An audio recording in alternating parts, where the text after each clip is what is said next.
Bien, lo que vamos a ver hoy día se llama diseño de data center. De ahí va a ser el último punto de diseño que lo veamos así conmigo, los otros se los voy a dar de tarea. Porque son más específicos.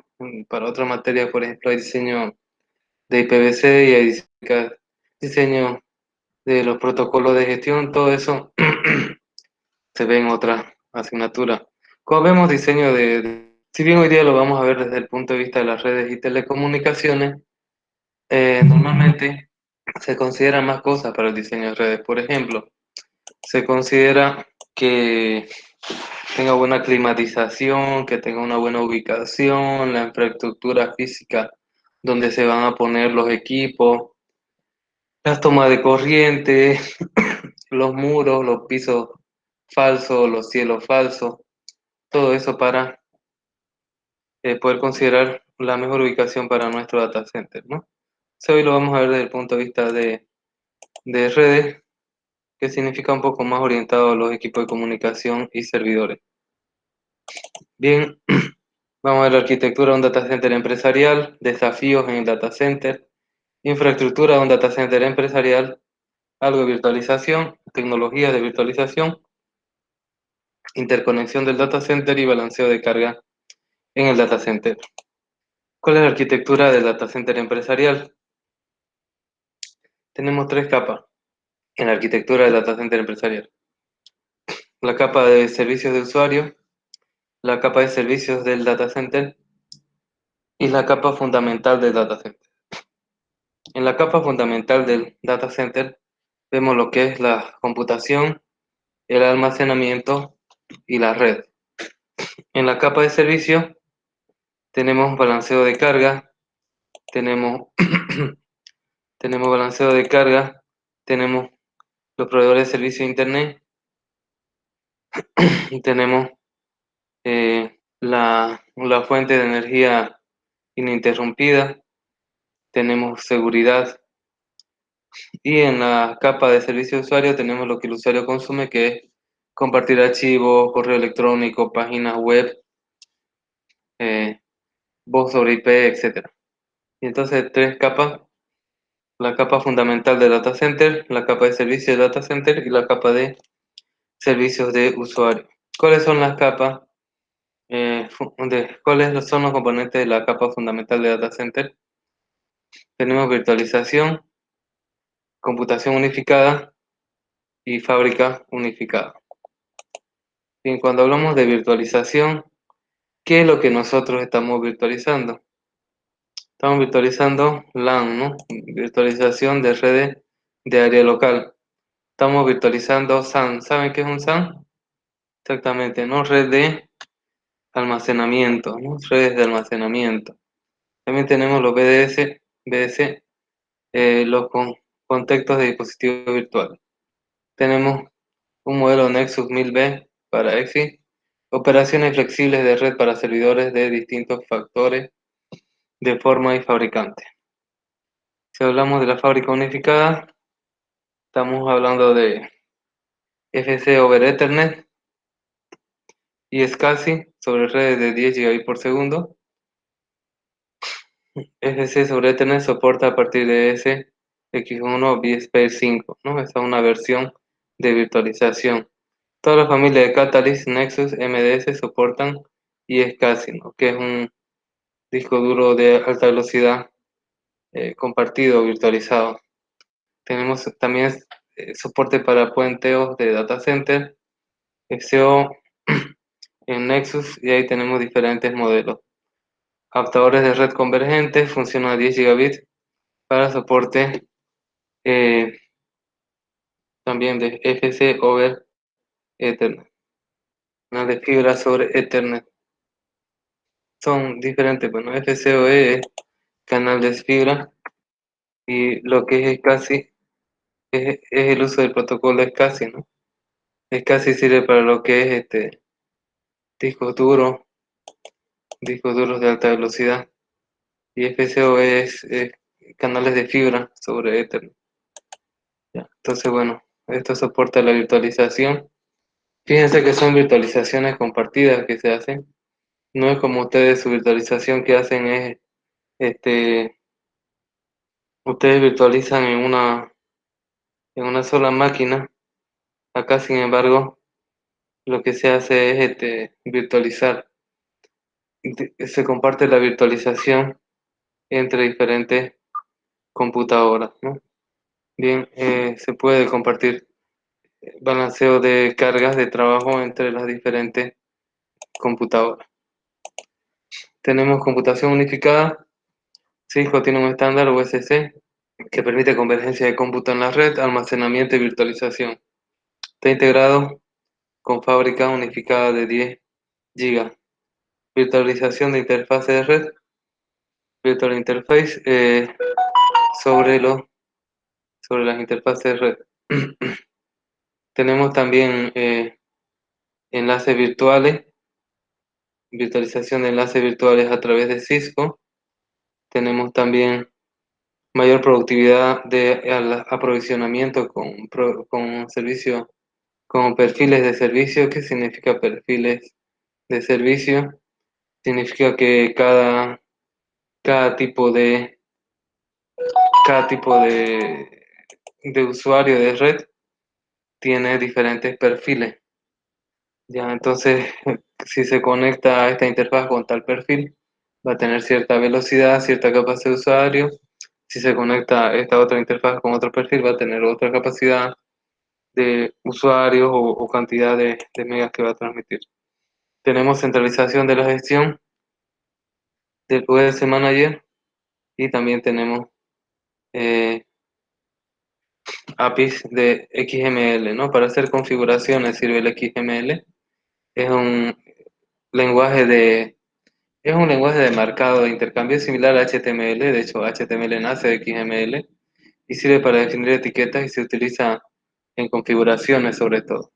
Es tipo base de datos, pero en texto plano, ¿no? Que tiene unos tags o etiquetas que están entre mayor y menor. Bien, tenemos acá los componentes de la topología del data center. Tenemos el entorno de servidores virtualizados.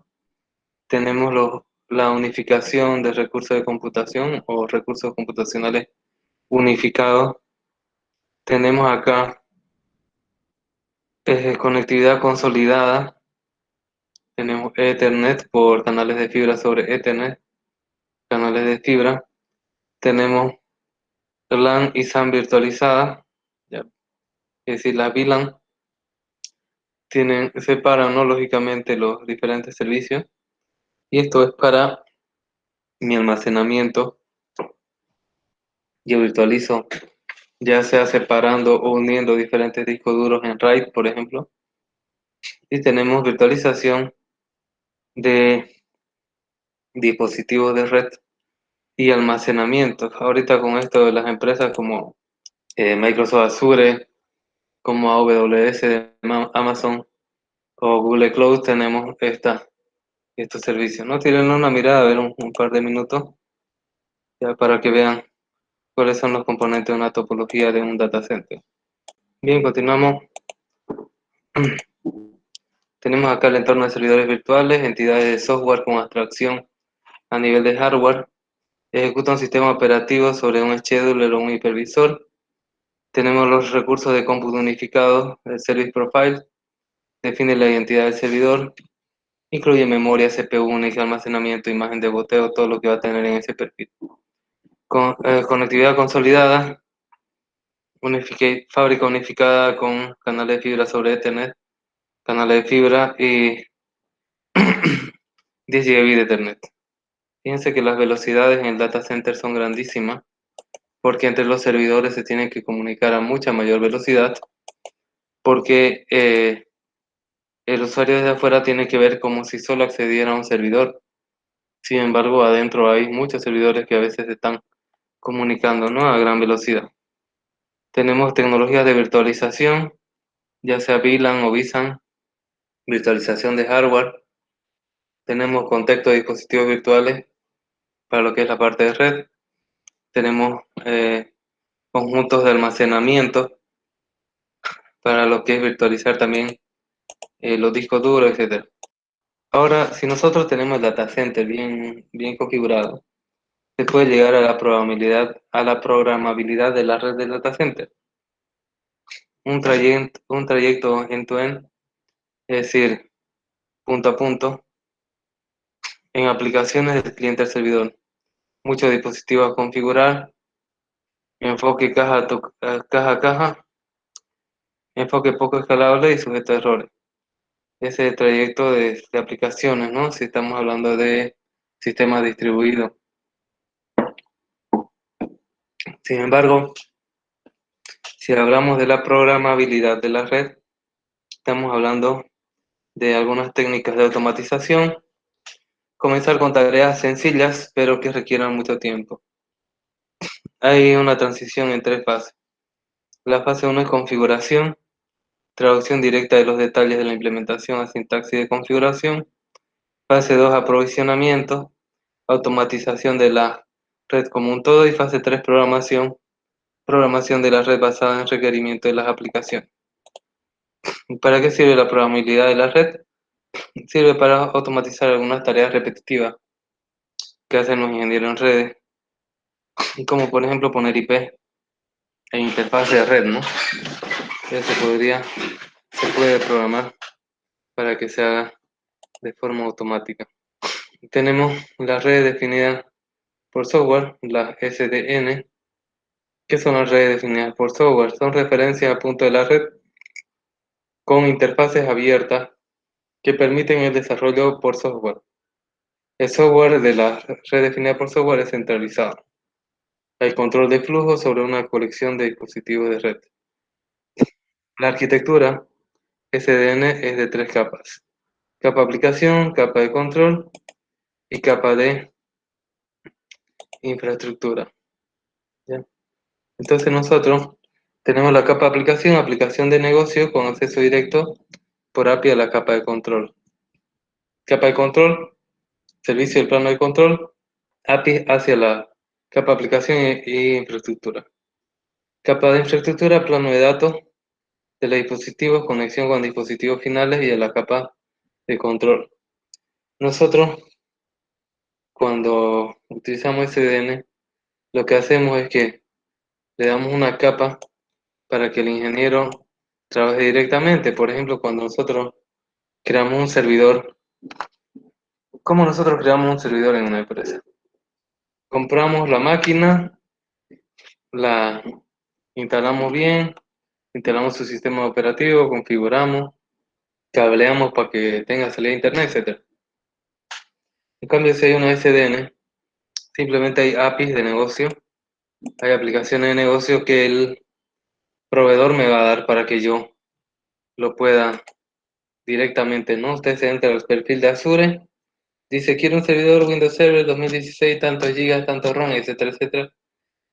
Y el siguiente ya se crea, sin hacer todo usted la parte previa, ¿no? Entonces tenemos, esta es mi capa de aplicación, la capa de control, son servicios para el proveedor que hace la interacción entre la infraestructura y la aplicación que le damos, y la infraestructura viene a ser ya la conexión con los dispositivos reales o finales, ¿no? Tenemos diferentes controladores SDN, controlador centralizado de dispositivos en el plano de datos, incluyendo reenvío de paquetes, enrutamiento, calidad de servicio y seguridad, comunicación entre dispositivos de red mediante Soundbound Interface, o sea, interfase acotada, posible integración con sistemas de orquestación mediante Northbound Interface. ¿Qué significa orquestación?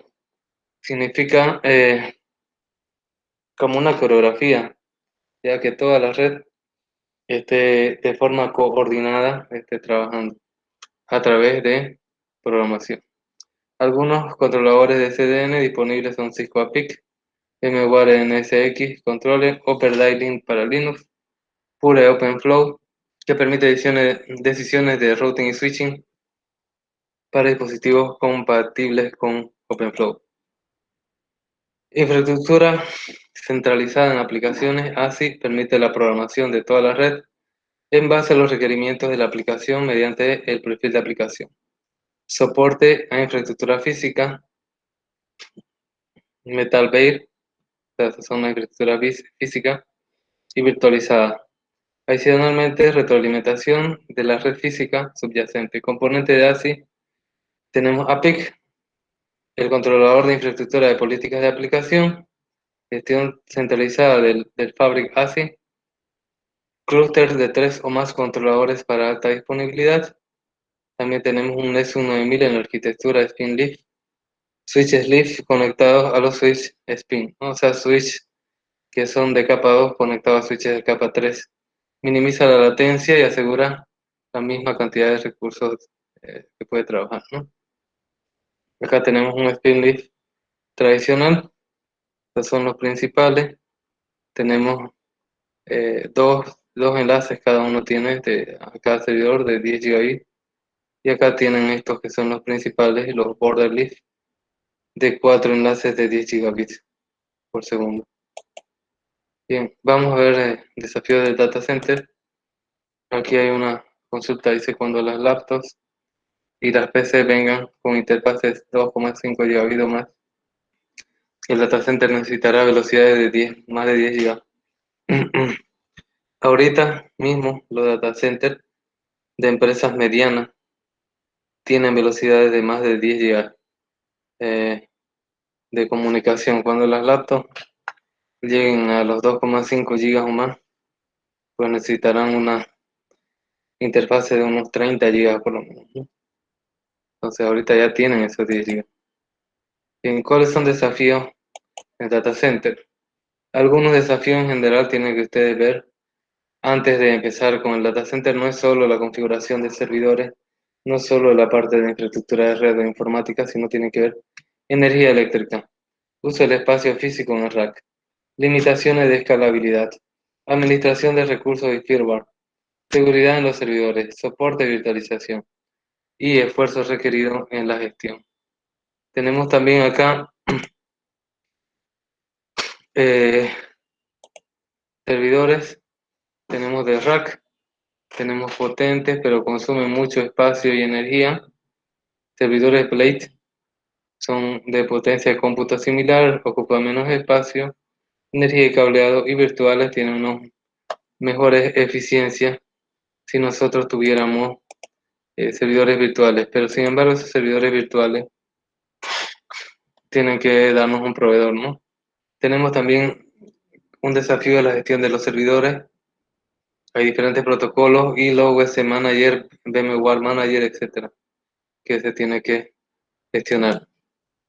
Aspectos de las instalaciones del data center. ¿Cuáles son los aspectos para las instalaciones del data center?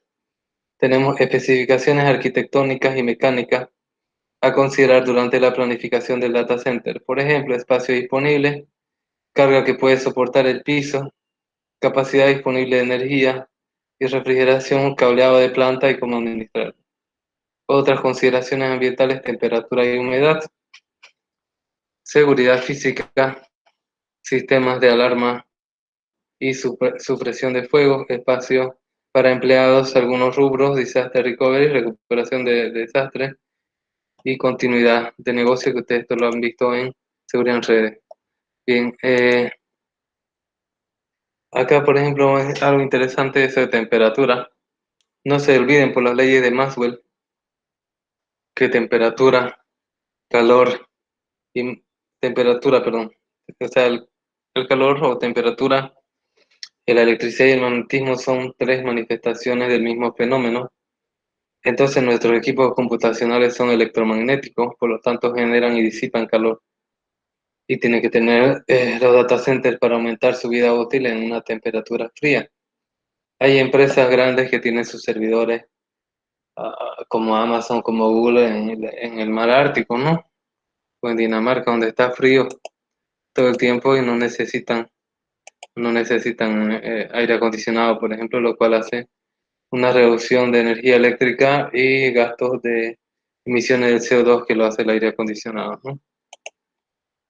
Bien, ¿cuáles son los factores a considerar de un espacio del data center, del espacio del lugar del data center?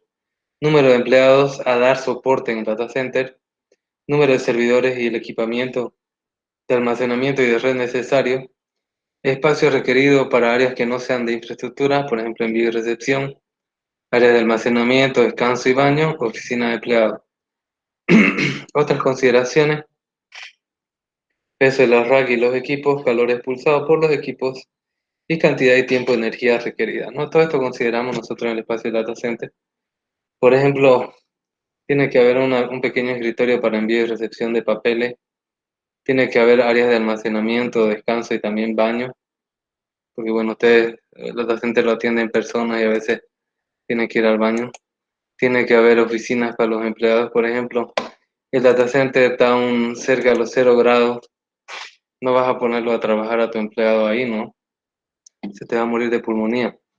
Entonces, normalmente el data center está encerrado y afuerita hay un lugar con computadoras que se conectan remotamente a los diferentes servidores del data center.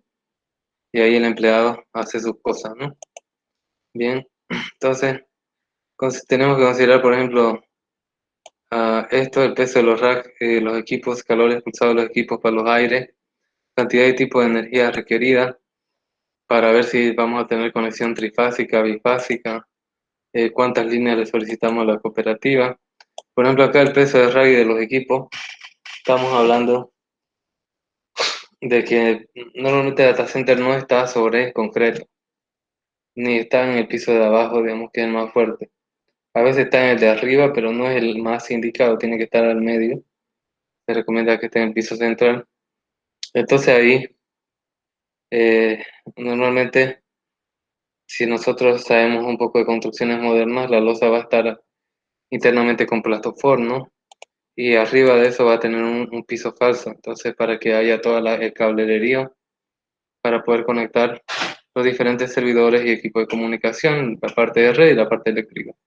Entonces, por eso se consideran la resistencia de las baldosas que van a tener ese piso falso y también el peso de los equipos. Bien, ¿qué energía se necesita para el data center?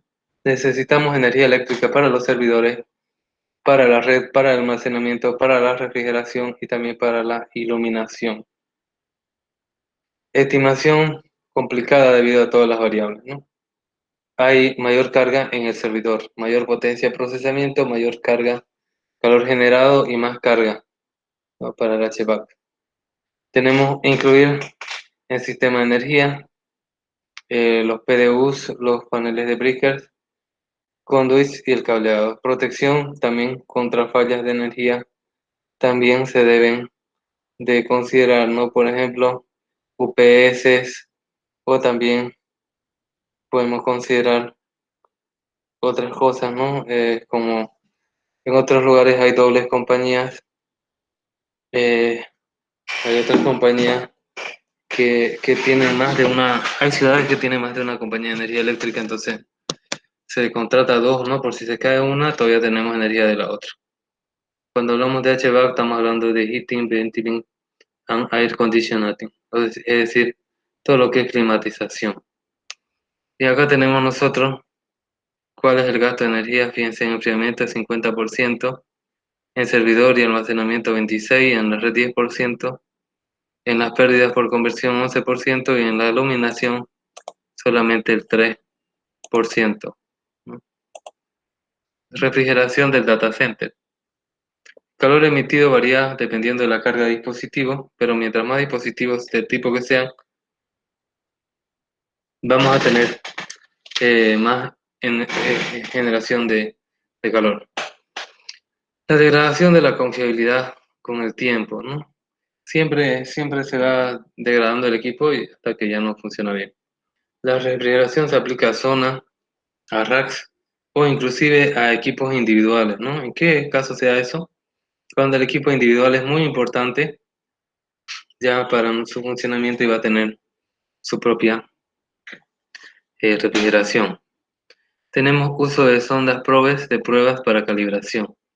Por ejemplo, podemos tener sensores para cambio de temperatura, puntos calientes y la humedad relativa. Tenemos que en los sistemas de cómputo hay alta densidad, hay mayor demanda de procesamiento y memoria, hay mayor probabilidad de sobrecalentamiento, hay generación de mayor calor.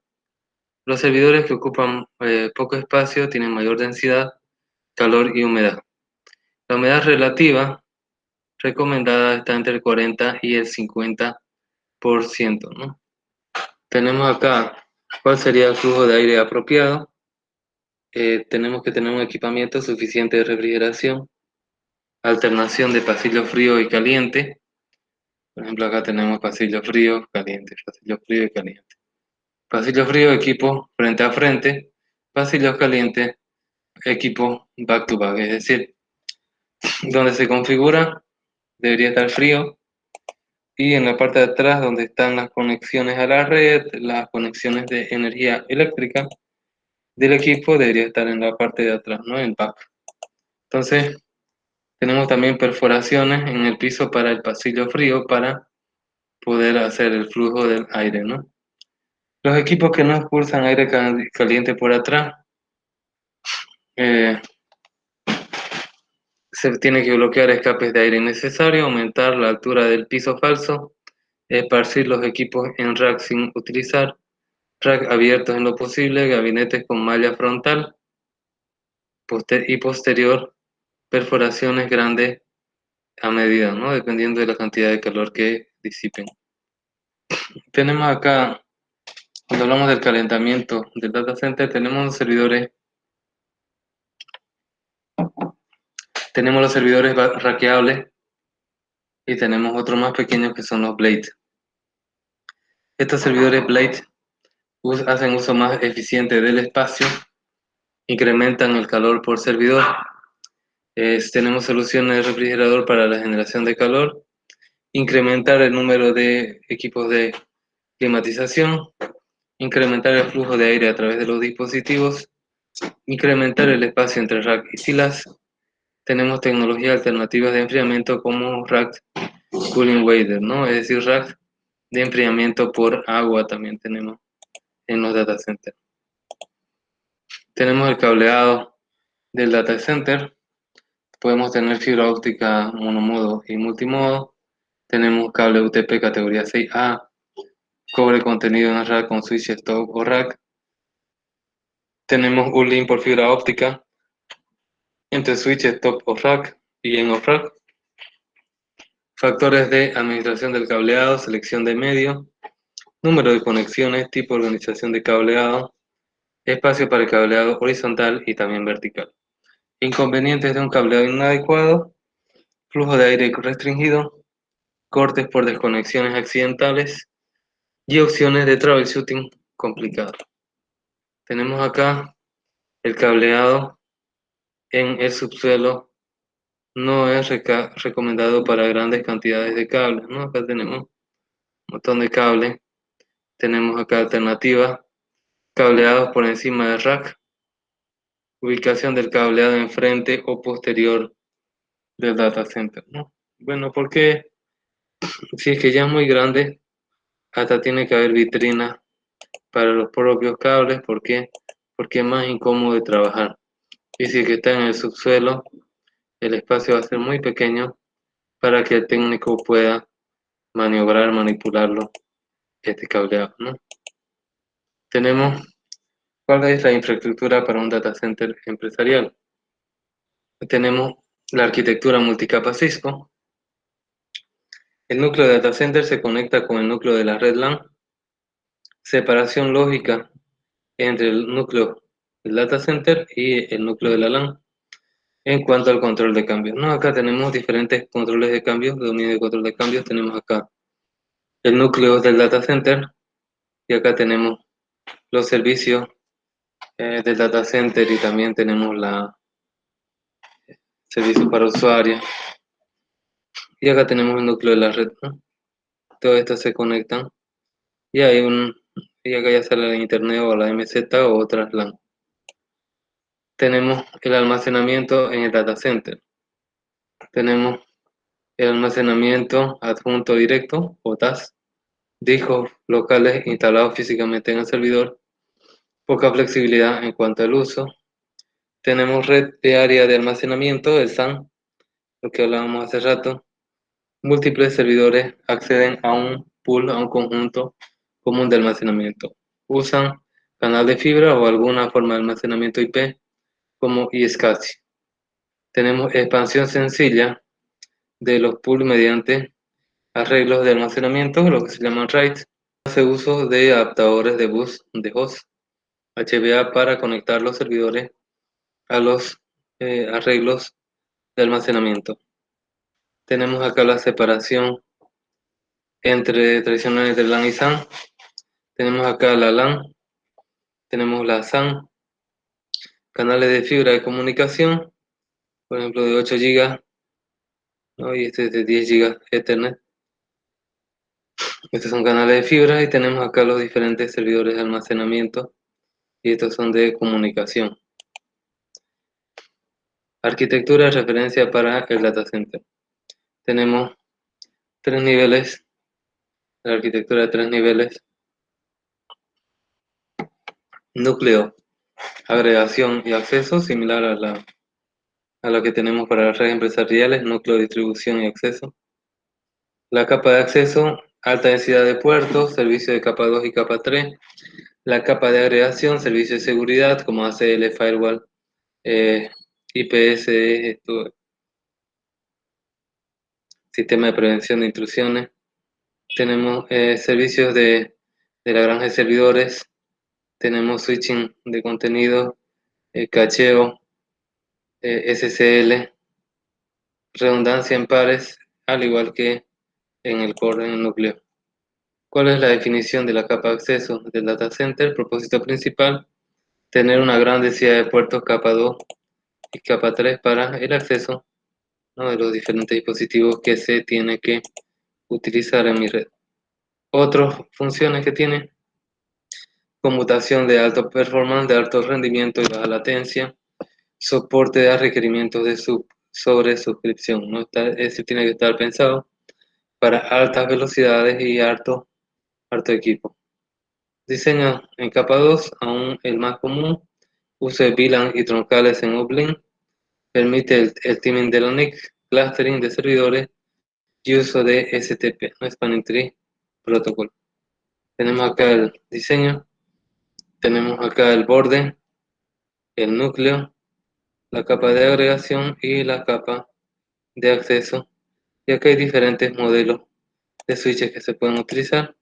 Tírenle una mirada para ver esa división del data center en 3 niveles. Bien, como se ve ahí, esta es una solución Cisco, pero obviamente otras marcas tienen que haber equivalentes que les sugieran, ¿no?, utilizar equipos en las diferentes capas de mi data center. Tenemos el diseño en capa 3, contención local de capa 2 para evitar necesidad de Spanning Tree Protocol, funciones de gateways de la capa acceso, definición de la capa de agregación, servicio de aplicación y seguridad de las capas 4 al 7, balanceo de carga de servidores, offload de SSL, firewall, IPS, etc.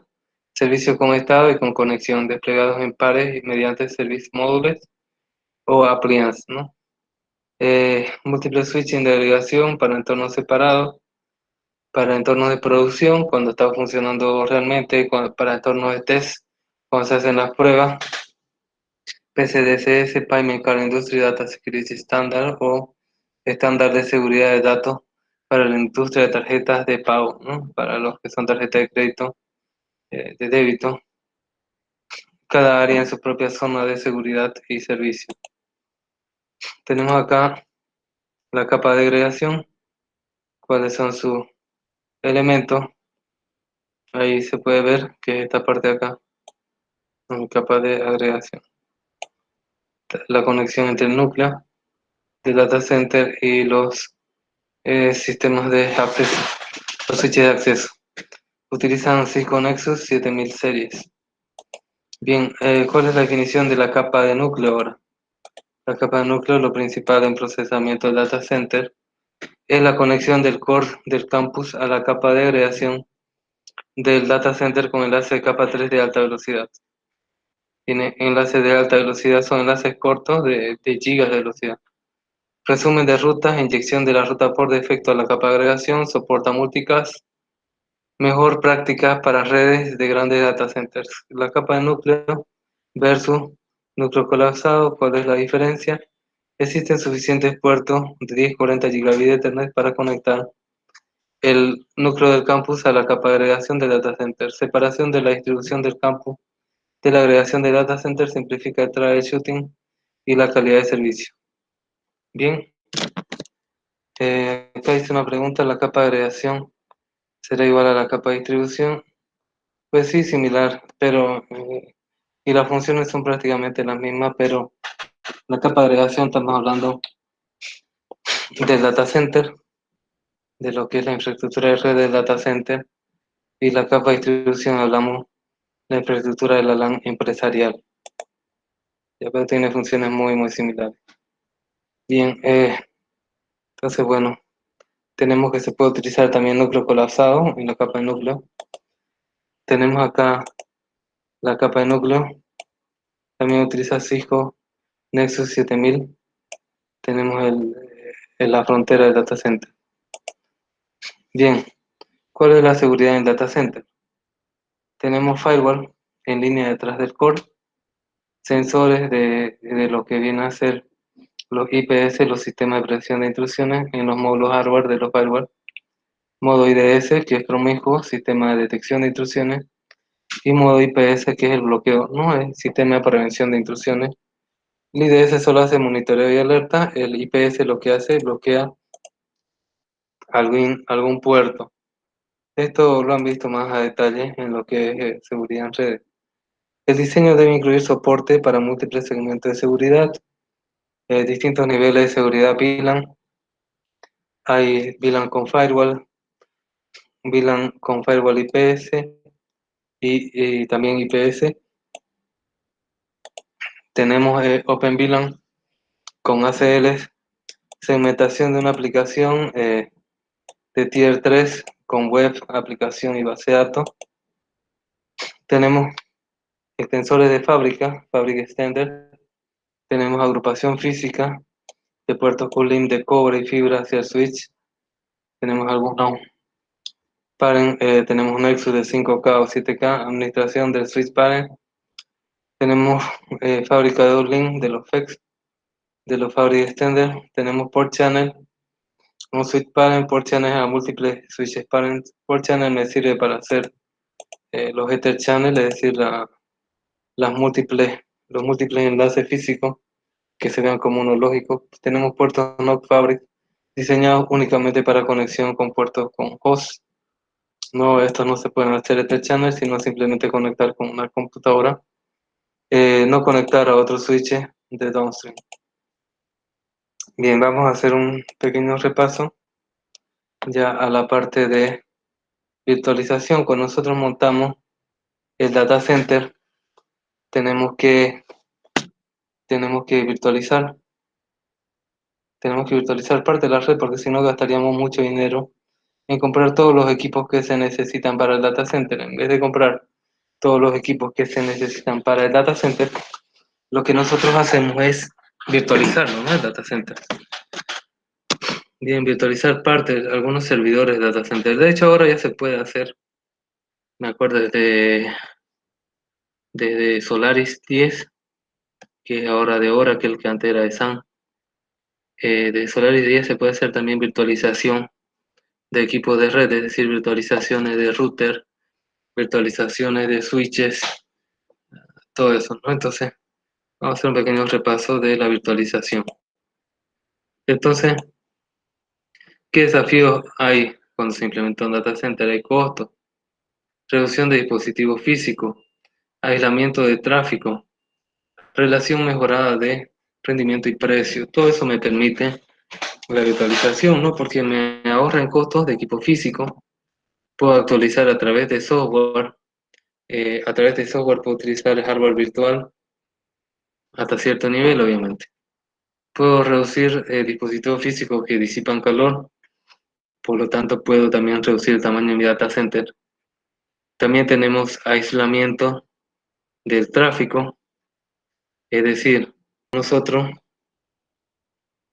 cuando hacemos nosotros aislamiento del tráfico, podemos separar el tráfico de un servicio a otro, por ejemplo, la base de datos de un servidor web, y todo eso está en el mismo servidor físico, pero está en dos servidores lógicos diferentes.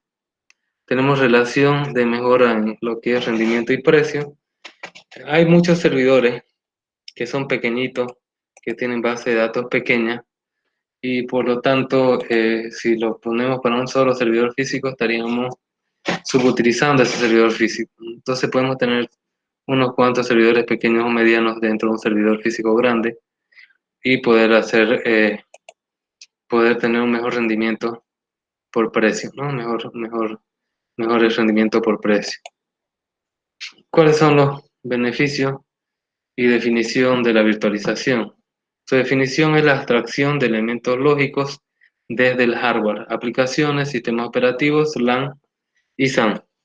Ya es decir, estamos nosotros abstrayendo esos elementos lógicos desde el hardware. Es decir, aplicaciones, sistemas operativos, LAN y SAN, todo eso, de una forma abstracta lo vemos. En realidad no vamos a tocar la computadora, ¿no? Ni vamos a instalar un sistema operativo sobre la máquina física, sino que vamos a tener una computadorita virtual y esa computadorita virtual va a tener un sistema operativo ahí también instalado de forma virtual, ¿no? También podemos virtualizar LAN y SAN actualmente, ¿no? ¿Qué beneficios tiene la virtualización? Mejora la utilización de recursos y mayor densidad de servidores. Como decíamos, un solo servidor físico puede tener unos cuantos servidores lógicos agregados, por lo tanto, tenemos mayor densidad de servidores, ¿no? Por metro cuadrado. Flexibilidad en la gestión al añadir, reasignar o reorientar recursos.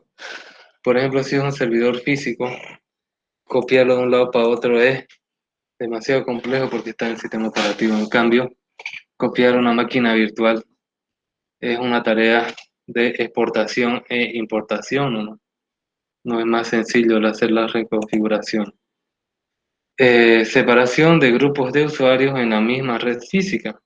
Nosotros podemos hacer virtualización de redes, las VLAN, y viajan por algunos switches que se comparten, pero en modo promiscuo no se están interfiriendo las tramas, ¿no? Entonces no se están viendo entre ellos y está habiendo una separación de sus redes, ¿no? De subredes. Bien, también granulación de políticas por departamento. Podemos nosotros, por ejemplo, tener una VLAN de los gerentes, otra VLAN de los técnicos, otra VLAN de los contadores, otra VLAN de los recursos humanos, y nosotros podemos granularizar estas políticas por departamento. Reducción en el consumo de potencia y espacio. Obviamente, al tener menos servidores físicos, se gasta menos energía eléctrica y menos espacio y mayor tiempo de disponibilidad y reducción de costos. Bueno, esto es si los equipos elegidos son buenos, ¿no? Obviamente va a tener menor costo, sí, pero el tiempo de disponibilidad depende, ¿no? Pero mayormente sí. Si son equipos buenos, en vez de tener equipos más o menos para un montón de servidores, tenemos un equipo bueno que virtualiza unos cuantos servidores, vamos a tener mayor disponibilidad. ¿Qué tipos de virtualización hay? Hay virtualización de red, segmentos independientes sobre la misma infraestructura física. Podemos hacer virtualización de VLAN y vSAN, que son las redes de almacenamiento. Tenemos las redes también de área local. Tenemos BRF, virtualización de radiofrecuencia, VPN, red privadas virtuales para extender más allá de la red WAN, mi red LAN, VPC, ¿no? Entonces tenemos diferentes para canales. Tenemos virtualización de dispositivos que permite hacer ejecución de múltiples copias de un solo dispositivo sobre un único hardware, o el funcionamiento de múltiples dispositivos físicos como una sola entidad lógica. Tenemos máquinas virtuales, tenemos ASA Firewall Context, que estos son ASA, son firewall de Cisco. Tenemos BDS, Virtual Device Context para dispositivos de red. SS también. Normalmente nosotros utilizamos máquina virtual, ¿no? Tenemos acá, fíjense, BRF, también tenemos los Virtual Routing Table, Virtual Forward Table, ¿no? Todo esto es virtualizado sobre un solo router.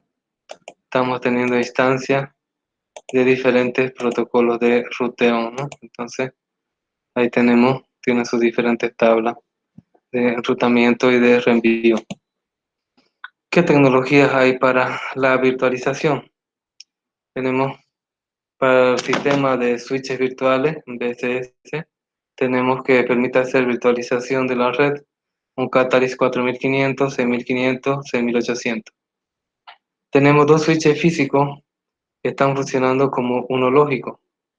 Tenemos creación de un port channel capa 2 desde el switch inferior. Tenemos la eliminación de Spanning Tree Protocol a través de las VLAN, ya porque, bueno, supuestamente tenemos una mejor separación de los elementos de la red. Tenemos eliminación del FHRP. Tenemos similar al Multichassis Ethernet Channel para los switches 3850, ¿no? Este Virtual Switching System. Tenemos BRF, Virtual Routing and Forwarding, enrutamiento virtual de reenvío. Tenemos creación de múltiples instancias de enrutamiento y reenvío sobre un solo router físico. Permite la coexistencia de múltiples redes sobre una misma infraestructura física. Permite la duplicación de esquemas de direccionamiento. BPS, dos switches Nexus, como un BP peer, ¿no? Como si fuera uno solo. Es decir, hay una conexión entre sí mediante un perlink de 10 GB. Acá tenemos dos perlink de 40 GB que permite hacer roles primario y secundario en un switch Nexus y tiene una administración independiente para BC peer, ¿no? Esto me permite hacer redundancia por si hay alguna caída entre los switches, ¿no? Luego tenemos Device Context para los dispositivos red, múltiples dispositivos virtuales dentro de un solo dispositivo físico. Tenemos Device Context, tiene la configuración independiente, con sus propias políticas, interfaces de red y cuentas de gestión. Soportan la mayoría de las características del dispositivo físico. Dispositivos que soportan BDC, Virtual Device Context, tenemos Nexus 7000, ASA Firewall, Catalyst 65500, ASA Service Module, ASA SM, Cisco IPS. Tenemos virtualización de servidores, y esto es lo que más ustedes han utilizado seguramente, y más se utiliza. Tenemos lo que son los hipervisores, que controlan los recursos a ser asignados a las máquinas virtuales en el host. Las máquinas virtuales quedan inadvertidas por el hardware físico. Utilizan los recursos de infraestructura disponible a través del proceso de virtualización. Algunos fabricantes de productos de virtualización: VMware X Server, Citrix Xen Server, Microsoft Hyper-V. Tenemos lo que nos permite hacer la virtualización me permite hacer escalamiento de servidores. Tenemos dos enfoques principales para acomodar el crecimiento, ¿no? El escalamiento de servidores significa que va a crecer la cantidad de servidores que hay en la red. Tenemos dos enfoques principales: Scale Up, escalar hacia arriba, cambiar a servidores de mayor capacidad, que significa costoso pero de implementación sencilla. El uso de virtualización para evitar las disrupciones al incrementar la memoria CPU.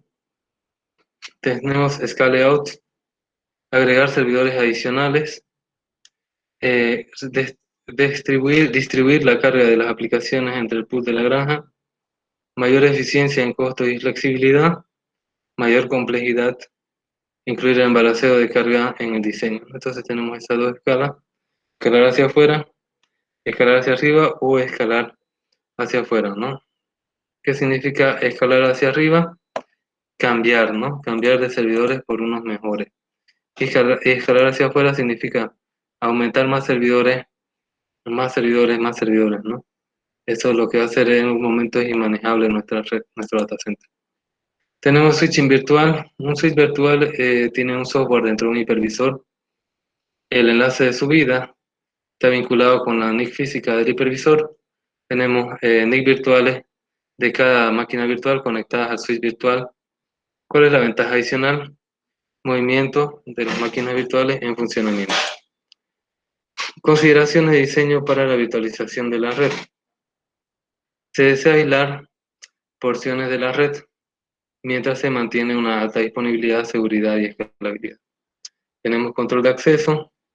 autenticación y autorización para el uso de los recursos, fundamental en la capa de acceso contra amenazas internas y externas. Tenemos también aislamiento de rutas, MPLS VPN para el mapeo de dispositivos, RFs, otros para VLAN y vSAN. ¿Para qué es seguridad? ¿No? Control de acceso a los recursos, me permite hacer frente a amenazas internas y externas, y también hago un mapeo entre ellos. Tenemos acá los servidores de borde, hacen que los servicios de red estén disponibles para usuarios o grupos o dispositivos autorizados, normalmente externos. Tenemos tráfico inter-VLAN, podría tener que atravesar por un firewall para el cumplimiento de las políticas, y una alternativa es la inclusión de un as a service module en un Catalyst 6500. Tenemos como siguiente punto interconexión del data center. Tenemos acá la interconectividad del data center o DCI, es la red que conecta dos o más data centers. Tenemos qué casos se utiliza esta interconectividad de data center. Tenemos en recuperación de desastres, hay un data center primario de recuperación y un data center de recuperación secundario. El data center secundario es un conjunto de funciones del primario, permite la migración de servicio anticipado en caso de emergencia. Normalmente va a ser primario o secundario, pero hay una alternativa que sean los dos activo, que los dos estén funcionando, que sea un balanceo de carga, y cuando alguno de los dos se caiga de los data centers, toda la carga vaya al otro que está todavía funcionando. Bien, acá tenemos una gráfica, ¿no?, del Data Center Disaster Recovery. Tenemos en Houston un data center y en Dallas lo mismo, ¿no? Y acá tenemos el DCI, ¿no? Data Center Interconnect, interconexión de data center, que si alguno de los dos se cae, el otro funciona. Tenemos opciones de transporte para el DCI, capa 1, fibra oscura, y otras ofertas de los proveedores de servicios. Fibra oscura significa fibras que nosotros nos alquilamos de los proveedores de servicios de Internet, que ellos lo tienen montada, que no transportan ningún dato hasta que nosotros le paguemos, ¿no?, por el alquiler, y lo conectamos a nuestras empresas. Tenemos la capa 2, oferta de los proveedores de servicios, por ejemplo, servicios de VPN o VPWS, ¿no?, si queremos inalámbrico. Tenemos la capa 3, oferta de los proveedores de servicios, servicio MPLS de capa 3 para VPN. Tenemos como siguiente punto el balanceo de carga en el data center. Bien, balanceo de carga de aplicaciones. La misma aplicación se balancea de carga entre distintos niveles de stacks. Ejemplo, Web Application, base de datos. Tenemos múltiples servidores web redirigiendo el tráfico a distintos servidores de aplicación. El balanceo en este caso es controlado por los servidores web. No está disponible en todas las aplicaciones. El resto necesita balanceo de carga desde la red. Tenemos balanceo de carga de la red. Hay tres categorías generales. Balanceo de carga dedicado a las capas 4 a 7, porque hasta la capa 3 recién se estandariza, ¿no?, todo sobre IP. Entonces, desde la capa de transporte hasta la capa de aplicación, balanceo de carga. Balanceo de carga en DNS, basado en DNS y basados en Anycast. Balanceo de cargas dedicados de las capas 4 a las 7 son aplicaciones de hardware virtuales o basadas en software. Uso de IP virtuales mapeadas en pool de servidores. Balanceo en base a campos de las capas 4 a las 7 del modelo OSI. Basados en DNS, tenemos el DNS balancea carga diferente de clientes hacia distintos servidores. No es factible en aplicaciones que usen directamente las direcciones IP, sino en aplicaciones que se basan en DNS. Entonces el DNS se encarga de hacer el redireccionamiento, en este caso balanceo en Anycast, distintas IPs en el puerto físico de cada servidor. Misma IP virtual para todos en el pool, publicada a router por protocolo de enrutamiento. Por ejemplo, empresas grandes como Google, como Facebook, etcétera, tiene diferentes IP. Entonces, para el mismo servicio, ¿no?, para la misma página www.facebook.com, hay diferentes IP que lo atienden. Entonces, ese es el balanceo de carga. Bien, bueno, eso sería todo. Nos vemos en la siguiente clase. Hasta luego.